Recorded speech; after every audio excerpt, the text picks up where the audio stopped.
সন্ধ্যের টাইমটা আমার কিন্তু ভীষণ প্রিয়। আমার কেন, আমার মনে হয় আমার মতো অনেকেরই সন্ধ্যের টাইমটা ভীষণ প্রিয়। কারণ সন্ধেবেলা আর সেই ব্যস্ততা, সারাদিনে যে ব্যস্ততা থাকে, তাড়াহুড়ো করে কাজ সারার যে চিন্তা থাকে, টাইমে টাইমে সব কিছু রেডি করার যে চিন্তাটা থাকে, সেটা কিন্তু সন্ধ্যার টাইমটা আর থাকে না। সন্ধ্যাটা বেশ ভালোভাবেই কাটে। নিজের মতো করে, নিজের মনের মতো করে সব কিছু করে বেশ সময়টা ভালোভাবেই যায়। আর আমি জানি আমার মতো অনেকেরই ঠিক এইভাবেই সন্ধ্যাটা ভালোই লাগে। সন্ধ্যাবেলা কোনো রকম একটু রান্না হয়ে গেল, আর এদিকে তোমার যা টুকটাক কাজ থাকে সন্তানকে পড়ানো, এছাড়া কিন্তু আর সেরকম কোনো ব্যস্ততা থাকে না।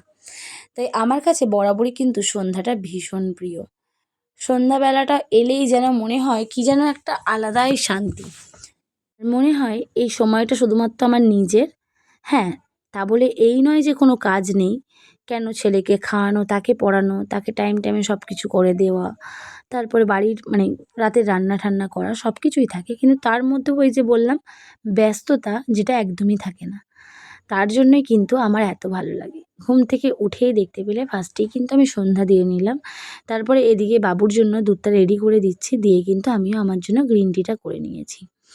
এই যে একটা রিল্যাক্সিং ব্যাপারটা থাকে, মানে কাজের সেই তাড়াটা থাকে না, নিজের মতো করে বসে সময় কাটানো যায়, কোনো তাড়াহুড়ো থাকে না। এই যে রিল্যাক্সে বসে আমি টিটা খাচ্ছি, এটা কিন্তু সকালের দিকে হয় না, অনেকেরই হয় না। কারণ সকালবেলা প্রচণ্ড চাপ থাকে কাজের, এত রিল্যাক্স করে বসে খাওয়ার টাইম বা ইচ্ছা কোনোটাই থাকে না।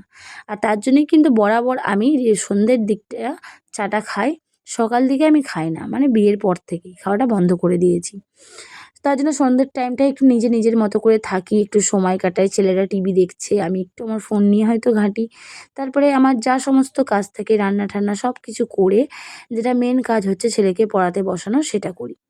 আর সত্যি বলতে পড়ায় আর একটা কথা ভাবি যে কি করে আমাদের বাবা-মায়েরা আমাদেরকে পড়াশোনা শিখিয়েছিল। বাবার কথা বলব না, বাবার থেকে বেশি মাটাই করে। মায়েরাই করে পড়াশোনার দিকটা।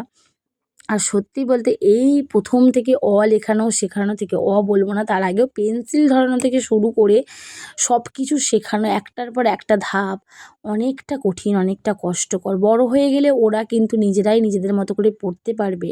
কিন্তু এই ছোটোবেলাটাতেই ওদেরকে গাইড করা, ওদের মাথায় ঢোকানো সমস্ত পড়া, কোনটা বেশি কোনটা কম, লেখা শেখানো, একে ছন্দ, 1, 2 যা যা পড়া আছে, এটা কিন্তু ভীষণ চাপের ব্যাপার। মানে আমি যেটা নিজে রিয়ালাইজ করতে পারছি, যেই একটা কিছু শেখানো শেষ হচ্ছে, অমনি আরেকটা কাজ এসে শুরু হয়ে যাচ্ছে। একটা মানে শেষ করছি, যে ভাবলাম যে এটা শিখে গেছে, তারপরেই কিন্তু আবার একটা নতুন ধাপ। এবার যখন বড় হবে তখন তো ও ঠিক ওরটা নিজে নিজে করতে পারবে, কিন্তু এই সময়টা যে কাটিয়ে ওঠাটা খুব বেশি কষ্টকর।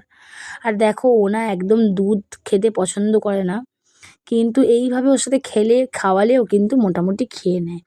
ও একটু ভাত মুড়িটাই আগাগোড়া ভালোবাসে, ও কিন্তু কোনো রকমের হেলদি ফুড খেতে পছন্দ করে না। যেমন দুধ, কোনো রকমের হেলদি ড্রিঙ্ক, ফ্রুটস, এগুলো খেতে পছন্দ করে না। ভাত মুড়ি দিলেও কিন্তু কোনো রকম বায়না না করে খেয়ে নেবে। কিন্তু এটা তো শরীরের জন্য উপকার না, হয়তো পেটটা তাতে ভরে, কিন্তু কোনো রকম পুষ্টি পায় না। যেটাই পুষ্টি আছে সেটা কিন্তু বরাবরই খেতে চায় না। কিন্তু কিছু করার নেই, কষ্ট করে সেটাও খাওয়াতে হবে। ইদানিং কিন্তু ডিমটাও একদম খেতে চাইছে না। রোজের একটা করে ডিম সেদ্ধ তো বাচ্চাদের খাওয়ানো অনেকই ভালো, কিন্তু সেটাও এখন খাওয়া ছেড়ে দিচ্ছে। জানি না কবে বড় হবে আর কবে ভালোটা বুঝতে শিখবে।